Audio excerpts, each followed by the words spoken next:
Podcaster? I hardly know her. Welcome to the I Hardly Know Her podcast, hosted by me, Megan McCaleb. If there's one thing I've learned in this life, it's that I still have a lot to learn. This podcast is your invitation to expand your understanding on all sorts of topics and shake things up a little bit. Listen in and learn something new from the stories, professional insights, and a wide range of expertise shared by me and my incredible guests. And remember, my friends, you don't have to be a big deal to do big things. Hey, listeners. Welcome back to another episode of the I Hardly Know Her podcast. My name is Megan McCaleb. I have a very special guest today who is part of my life where I'm trying to clean up my act, and it's in the space of physical fitness and overall wellness. It's my personal trainer, and I'm just, this is something that I feel like I wanted to share with all of you as listeners because, admittedly, a lot of times we share like the successes that we have on social media, or we like to look like we have all our crap together. Sometimes I try to let my guard down a little bit, and yet in some areas I constantly struggle. And so I realized a while back that I needed help. And I sought out a trainer so that I could have someone just tell me what to do. Because sometimes if we don't know about a topic, then we need guidance from someone who does to make the journey a little bit more productive. So without further ado, I want to bring on to the show today, Tashia Butler. She is my personal trainer, and she is also really fun to talk with because people that actually dive into personal development and really want to learn more and be a good human, like, she's the whole package as far as that is concerned. So welcome to the podcast, Tashia. I'm really excited to have you here with me. I appreciate you taking the time. Thank you. I'm so excited. Nervous, but excited. Ooh, yeah, I love this because, of course, we talk about like growing our businesses, right? So one of our hot topics when we're working out, and when I feel like let's not focus on how weak I am. Let's talk about social media because I feel like I'm a little more anyway. And so like that's something that is not really like a super strong suit of yours. So maybe let's start there when we're just saying, let me start here by talking about your weakness, Tashia. Perfect. I mean, like, that's when people are coming to you is because they need help, right? Right. They're feeling physically weak. They don't know how to take care of themselves, maybe with even what to eat. We probably have, there's probably a long list of things, right? Yeah. And so yeah, I think as a general term, let's start like, where is that point of weakness where we can start to flip the script? How can we bring someone from that, like, oh my gosh, I don't know how to do this, into even taking that first step? It's a good question. I feel like a good point of weakness, as you put it, or a place to start is admitting that you're having a hard time. Admitting to yourself that you can't do it yourself, or you need help or guidance or whatever have you. And just taking that step to ask for help from someone who can help you and guide you in the right way. Yeah. I would say would be the first initial step to getting to where you want to be, to reaching your goals, to, just starting those baby steps. It's all about baby steps.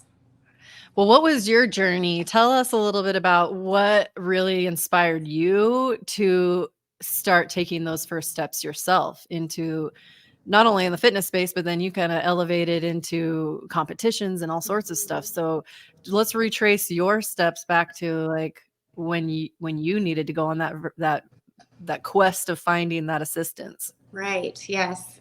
Well, for me, I was never really super athletic. I ran track. That was probably about it. And for a very short time.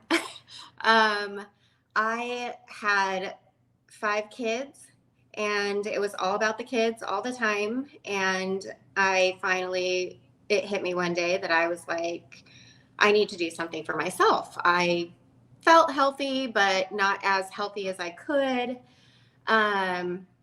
Like everybody else, I was getting ready to go on a vacation and wanted to get in shape for that vacation and be bikini ready, right? And so I started doing a HIIT class, and I was going at 4:30 in the morning every morning before I went to work. And I really committed to it for a couple of months before we went on this vacation. And it was amazing. I started feeling wonderful. I did see a lot of results. Went on the vacation, felt great, came back, and was at a point with that program that I kind of plateaued. And I was like, okay, what's next? You know, still wanting to continue with my fitness journey just for personal reasons. So I was talking with a friend at one point, and she said, why don't you look into bodybuilding? Had no idea what bodybuilding was. It was so foreign to me, like exercises to a lot of people. But it sounded interesting. And so I was like, hey, I'm going to give it a try. I'm going to just dive into this and see what happens. And I came to find out that I had to be on stage in a bikini, and I had already committed to myself at that point. So there was no going back. So I, just like you, I went and hired a trainer and got into the whole thing. And I have 2 pro cards now. So, awesome. And then I became a fitness trainer because of that, because I'm passionate about it. I love it. I love helping people feel good and get results and, just all around better their lives. Why do you think it is that, like, when people start down that, a lot of people, I'm sure, make the decision or have the awareness that they're like, I want to be healthier, or I want to look a certain way, or I want to lose weight. Obviously, that's probably one of the most common things, even though it's, as you and I know, and I've learned even more, it's like, it's not about the weight. It's about, health and body composition, right, and some different things that I've really enjoyed learning. But why do you think it is so hard? Like, it almost sounds like on your journey, I'm like, you just committed, and then you just loved it so much you kept going there. But I know you've told me too, there's days you don't feel like working out. So how do we invite people into a space of committing and creating discipline around something that is so important? Because if it is important, I don't know. Right. I feel like a lot of people's perception of what is healthy, what how far they want to take their goals, what is healthy to people. Some people want to be skinny, some people want to be toned and muscular, and achieving those goals, I feel like is it just varies so much from person to person, right? So for you to achieve your goals is going to be completely different from me achieving my goals. So I think perception of how you're going to get there and what you're expecting to happen, a lot of it nowadays is immediate gratification, right? Everybody knows that. People want results and they want them right away. And the important thing to realize is that, especially physically, it takes a lot of time and a lot of dedication and consistency to reach any of those goals, whether it be weight loss, whether it be muscle building, whether it be, just being on a meal plan, and it's not, none of it's simple. It's hard. It's not hard. It's different. Right. Ooh, okay. So, yeah. Being in that frame of mind to be able to take it somewhere different in your mind, I think opens up another doorway to be able to push through. Yeah. Okay. And you mentioned something in there that stood out to me, that I was a little bit of a slow processor on this you said my goals are going to be different than your goals. And how does someone even really figure out how to articulate a goal? Like, I knew I wanted to be healthy was initially what I think I set out to. Like, I really wanted to feel like I could keep up with my kids and just feel good in my body. And it wasn't until a lot more soul searching of like, what does my actual success look like? What is the goal? Right. How do people how can people define that? Like really refine it to something that is like, this is this more specifics so that we can even measure the success, I Right. guess. Yes. Yeah. With that, I would say, again, baby steps, because you're not going to know right away, unless you're doing something like bodybuilding or something like that. But you're not going to know right away exactly what you want. And that's why where those baby steps come into play. I feel like if you have a goal of, going on a vacation and looking good in a bikini, or whatever it may be, you need to take those baby steps to get to that goal. And from there, it just kind of blossoms, right? So you start thinking about building a little bit more muscle. You think about, being achieving certain macro goals, or drinking more water, just little baby steps to get to where you think you want to be, and then other doors open. Does that make sense? Yeah.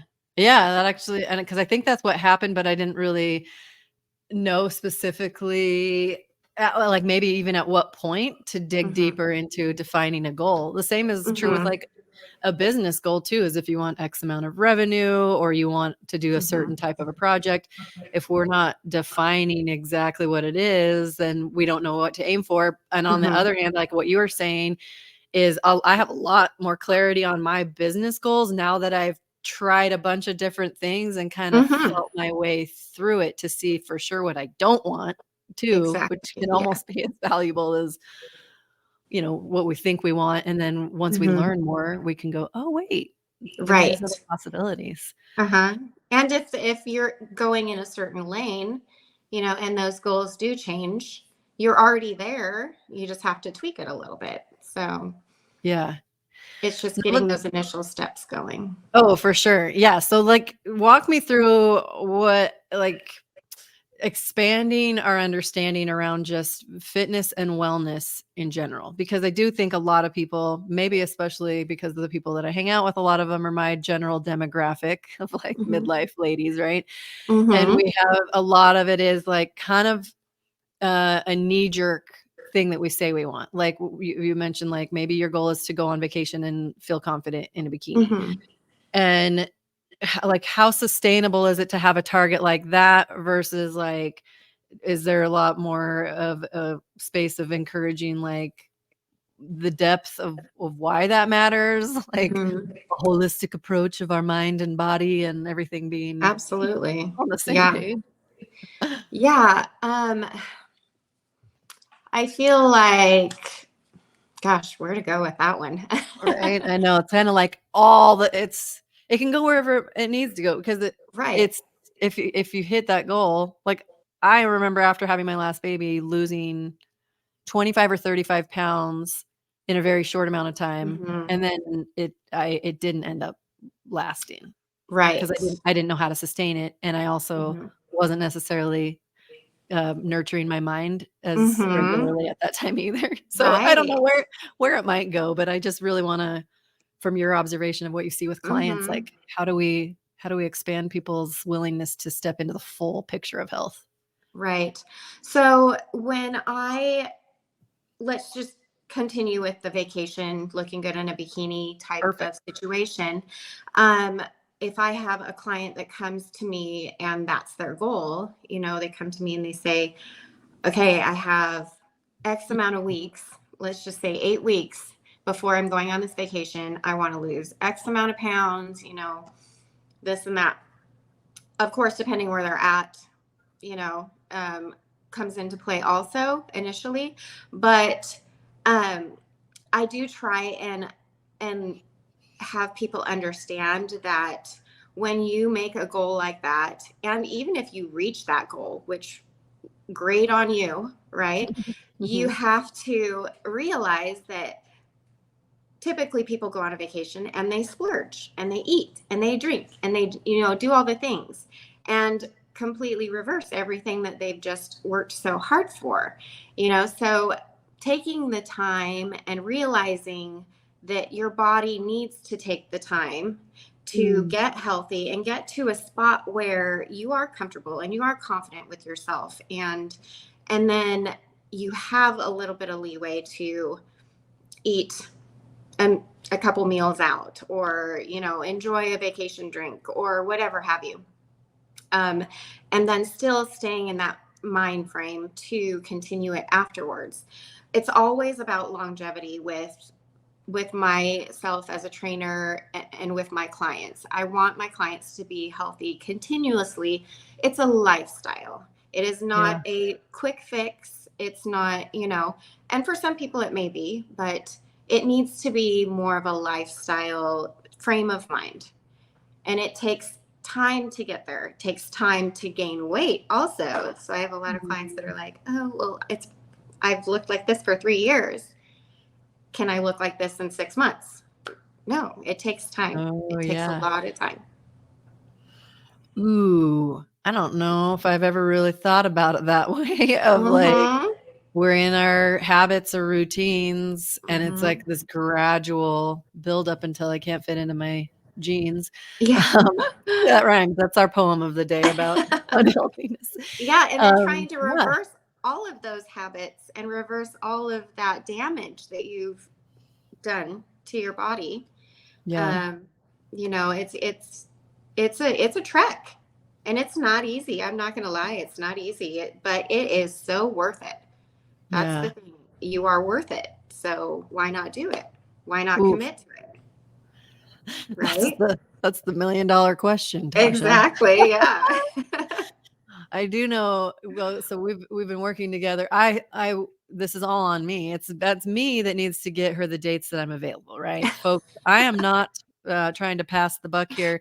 And I do notice a difference in how I feel when I am following the guidance and when I'm not. Yes. And I even remember one day after we'd been working together for, I don't know, a few months, and like sporadically, guys, I go in like once or twice a week. And then I have a weakness with freaking chocolate and ice cream. I'm sorry. But I remember one of the times we were doing like a shoulder workout and I could see like, what's that called when you can see like the little striations? Yeah. And I was like, whoa, it looks like muscles are finally coming. So I could see like this glimpse, right? Yep. And I just think it's really important, which is I think why I felt so strongly about bringing you on is because it'll hold me more accountable too by talking about it more. And knowing that we're not alone in this journey, we're all super busy. We all have like 1,000,001 things that could keep us from our goal. And then we're also making those choices that are different. Exactly. So, yeah. I like what you said too earlier. I can't remember exactly how you said it, but it is like they are not easy choice. Like, oh crap. Now I already forgot what you said. It's not hard. It's different. Okay. Yeah. It's not hard. It's different. Yeah. Oh, what are you noticing in society? I'm like, let's take a sharp right over here into like the bigger problems. Like what do you observe like from either unhealthy choices or unrealistic expectations? How can we remove ourselves from the noise of everything that is happening all around us to be a little bit centered on ourselves? So 2 things hit me right away. One is self-negativity. Just how we speak to ourselves. And this has been huge for me for the last couple of months. I think it's come up more and more as I listen to my clients, as I listen to myself even. Definitely not perfect here. I absolutely encourage people to talk positively to themselves. I have clients that, say, I can't do it. And then I force them to say something good and positive. And, and so that's one thing that I'm like, I think would really help society in general is just being more positive. Yes, there are negative things in life. Life doesn't always go how you want it to.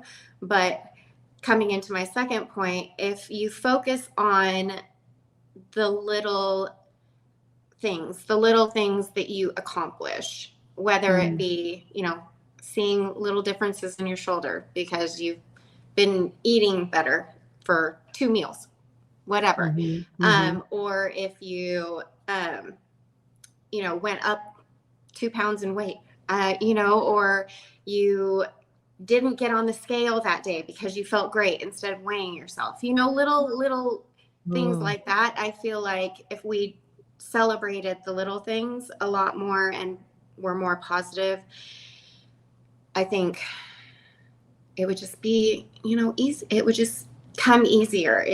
You just have to accept and love who you are, and know that you're going to try and make yourself better, right? And whatever that is for you in your life, everyone's different.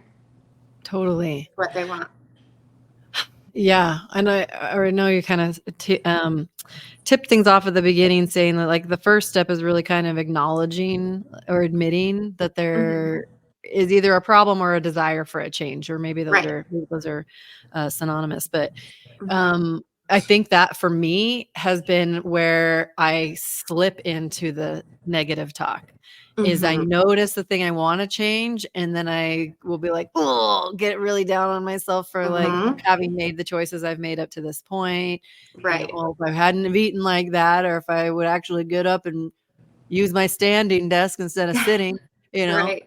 It's so interesting that just kind of came to mind at how much that really matters. There's such a big difference in that. What we're saying to ourselves is, well, now at least we have the awareness. So maybe that could be the first step of like, okay, wait. Or were we talking about this yesterday about how like, I just am so sick of hearing myself complain about things. Yeah, we were. Yeah. Like, I don't know if other people feel that way, but one of the ways that I learned how to identify what I have to change, I can't just be stagnant anymore if I keep complaining about the same thing. Because I'm the only one that can make that change. Are there other people that struggle with this, or is that just me? Oh, absolutely. Yes, you are not alone. You are not alone. And I did read your quote today. Who was it? Albert Einstein? Oh, yeah. I'm going to mess up the quote, insanity. but Oh, yeah. The definition of insanity is trying the same thing over and over and expecting different results. Paraphrase, something like that. Yes. And we all do it, and we do it in different ways, just like we're talking about fitness here, or health, or anything, if it's not working, reach out for help, and you don't even have to you don't have to hire a trainer, just talk to people, get advice. Yeah. What would you say for the most part is like, some of it might be obvious, but when people are looking for a trainer, well, because you knew you had certain goals, and so you're like, oh, I need a trainer. What is like a good indicator that it might be worthwhile to explore having that kind of support? Good question. Usually, well, in my experience, growth. I feel like very few people, and those people are super special, that can have a lot of growth without being pushed. Some people can push themselves and do that. Like there's very few people that I know that are bodybuilders and they coach themselves. I think that would be extremely difficult in my experience.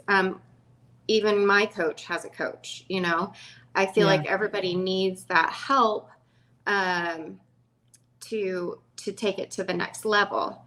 If if you've done all you can do and you just don't have the information or the experience or anything like that to, continue to grow and continue to make those steps to that goal, then that's a really good indication that, just to get some help. Holding yourself accountable. A lot of people can't hold themselves accountable. And so that's another good reason. Just to have someone kind of being there like, did you eat your third meal today? Did you get that protein in? Stuff like that. So, and even if you can do that, sometimes it's just nice to have someone there just to be positive with you. Ooh, I like that. Yeah. Yeah. And there is a lot of things in there that you just said that I totally I hope everyone out there, if you're listening in the car, pause and go back and take notes.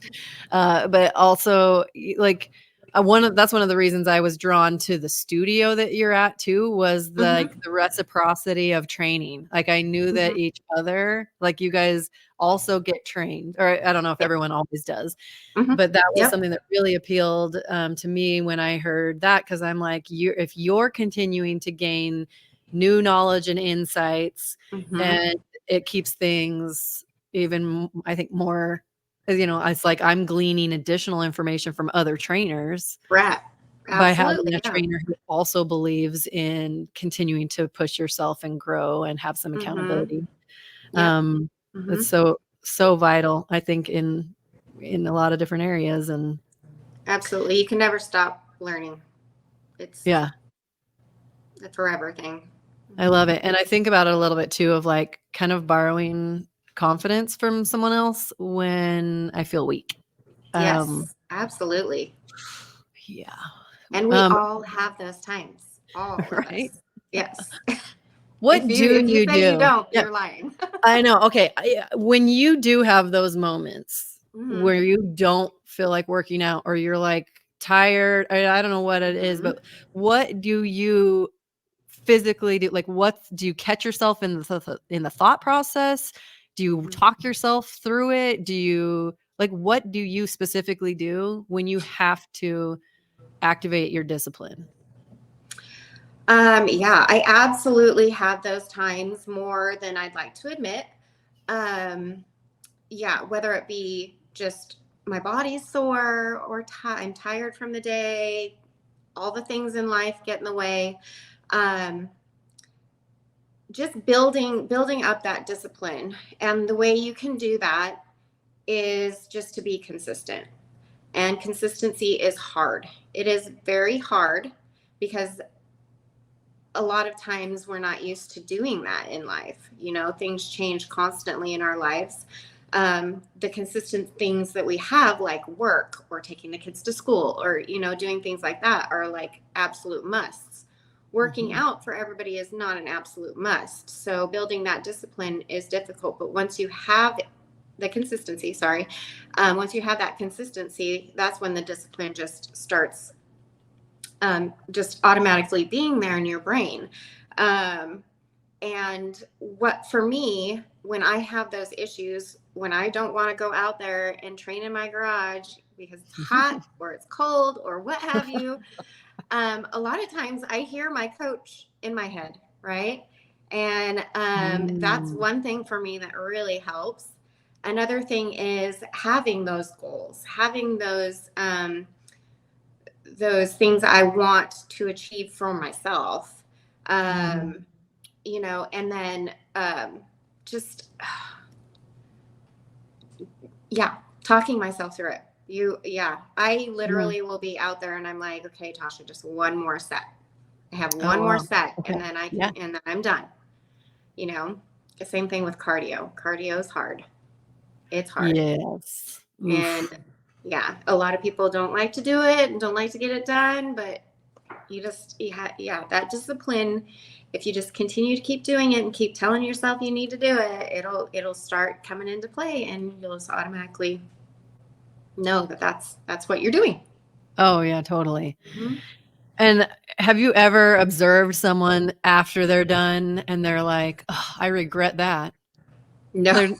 Never, right? It's like, Never. we know that when you're done, we're like, oh, all right. Yes. Yeah. It's like, it's amazing. It's an amazing feeling. Yeah. Those are endorphins, like everybody talks about. Those, start running through you. And and then by the time you're finished with it, you're tired, but you feel amazing, and you're looking forward to the next time, Yeah. It's true. It's weird, and it's true. That's the case. I want to actually touch back on, I think we as a society, or as a species, I'm not sure how broad it is, because it's maybe a global issue too. But when it does get treated like working out is not a necessity, like all of our other day-to-day things are, and yet it probably should be. like I was just listening. I think I mentioned this to you yesterday when I was working out with you as well, but I just re-listened to the 7 Habits of Highly Effective People, the Right. classic by Stephen Covey. And in his teachings, he actually said it's like wellness and physical movement should be a non-negotiable Yes. for those who are the most effective. And so we need to like rewrite that script in our mind Absolutely. of like, oh, I don't have time for this. Oh, it's not that big of a deal. Or we know it's a big deal, but we don't prioritize it largely as beings. Yeah. I don't know. Maybe that's a big thing to tackle, but for anyone that might be listening right now that is kind of feeling things I know I felt before, that it's like, oh, well, I have all these other things I need to race and do. So maybe I'll work out tomorrow. And then it becomes tomorrow forever and ever tomorrow. Right. But you know, what if someday I don't have tomorrow, or I, you know, how can we shift that? Right. Yes. I have noticed that people feel like working out takes so much time, right? And it does. It takes time, but you can accomplish so much for your mind, your body, just working out 20 minutes a day consistently every day. If you work out 20 minutes a day every day without even taking a rest day because you're not overexerting yourself, just working out even just that much will make you feel so much better. You'll be in a better headspace. Your body will feel better. You'll feel accomplished. You'll feel you know, that your family life will fall into place better. It just, physical exertion is so important for the mind. And like we just said, you know, it makes endorphins run through our body, you know, just all the different type of neurological things that can happen. It's amazing. Our bodies are amazing vessels. And I just lost my train of thought. So where was I going? That it's a necessity. Like, how can we? Okay. Something. I was like, does that help spark it? It was kind of. I totally lost it. Yeah. So it doesn't take all that much time. Oh, you know, yeah. You know, certain people, you know, feel like they have to go to the gym for 2 hours out of the day, or, you know, do cardio for an hour. And the perception of it is so askewed for us and for society. And I feel like if everyone would just simplify things, you know, not everything is so crazy to achieve, you know? Right. There are ways. And a lot of people have proven that. A lot of, you know, very, very successful people, billionaires, and, you know, they get up early in the morning and they move for 30 minutes, you know, and that gets their day going. And it's making the time. And it is achievable. Everybody can achieve it. It is. We must. Oh, see, even the puppy can say, "Mother effing, move your body." Sorry about that. That's okay. As a special guest, I can just sense the passion there. Yes, must be the FedEx guy. Right? Okay, so how do we simplify it? I mean, you're already kind of touching on it, but if someone's in overwhelm today, what is something they could do today, a slight adjustment that might help them begin evaluating what they could do next? Okay. So, oh gosh. I would say, okay, TV takes a lot of people's time, right? So if you're the type of person that comes home and your relaxed time is to turn on the TV and watch a show, I would say carve out 15 minutes and go on a walk. You know, like just little steps like that. you could also, like, a lot of people are doing this. They'll take their lunch break and take, 15, 20 minutes of it and go on a walk. Get some vitamin D outside, do something physically for you. If it's snowing outside, walk around your building, like getting up and moving. It's I could give like all these little tiny, instances where, take the stairs instead of the elevator, park further in the parking lot from the grocery store than you normally would, just creating little habits like that. It does wonders. Like you don't think it would, but after you continuously do it, the consistency again, it'll just start to come second nature to you, and then you'll crave it. You'll want more. Right? Yeah.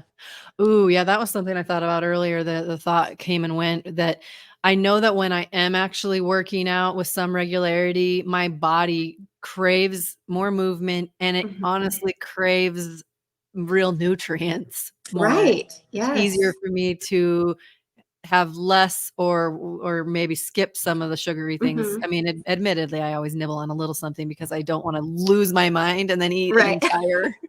Yes. But when I know there's been those moments where I'm like, oh, this is what that's like, is when I can tell my body is like, oh, you know what sounds really good? An apple. And I'm like, what? Who am I? What did my brain just say? Yeah. But Yes. also, yeah, it's like that. And then also, like, I think about when you're talking about the TV stuff, sometimes people are like, well, and not everyone needs to have a gym membership or whatever. We're not saying you have to like make this huge investment. Although how many people have 4 or 5 streaming platforms that we're paying $7 to $15 or $19 a month? And this is something I just have talked to my kids a lot about in recent years, is like, dude, like, let's go be bored, like, let's not watch so many screens. And what if we could transition where we're putting some of those investments? And I want my kids to feel like fitness is an easier thing than it felt like for me to have to learn. Absolutely. Yeah, I'm with you on that. Totally. Yeah, you could get rid of 2 streaming platforms and buy some equipment to have at home if you can't make it to the gym, like you said, you can do it anywhere. You don't even have to have equipment. Right. Oh, yeah. It's that easy. It's at your fingertips. Yeah. And if you need help, ask for help. Exactly. Yes. And we can talk until we're blue in the face, and it's still up to everybody. It's still up to each of us. It's still something I have to make the decision for myself every day. You have to make the decision for yourself every day. It doesn't just, I mean, I think it does get easier in some ways when there is consistency. Oh, I'm craving that consistency so much. Because it's a choice that we get to make. Yes. To either invest our time and our effort into a healthier lifestyle or make a different choice. Right. Exactly. Yes. I fully agree with you. So while I can't force you listeners to get a gym membership or even just do 50 push-ups at your desk at home or whatever, like my hope is always just to bring guests on who can give a little bit of an insight, or maybe there's just one nugget that sparked a thought in your mind of a slight change you could make today to feel better, to be confident in our growth that we're having as individuals and see what we're capable of. There's so many really great words of wisdom that you shared, Tasha. I love the talking positively to ourselves, like actually saying it out loud. Maybe you could try that if you are not used to doing it. So you can hear what it sounds like, and just recognizing that these things are achievable. We just get to be the one to make the decision to implement and try and keep trying if we have a bad day. Exactly. Yep. Don't give up.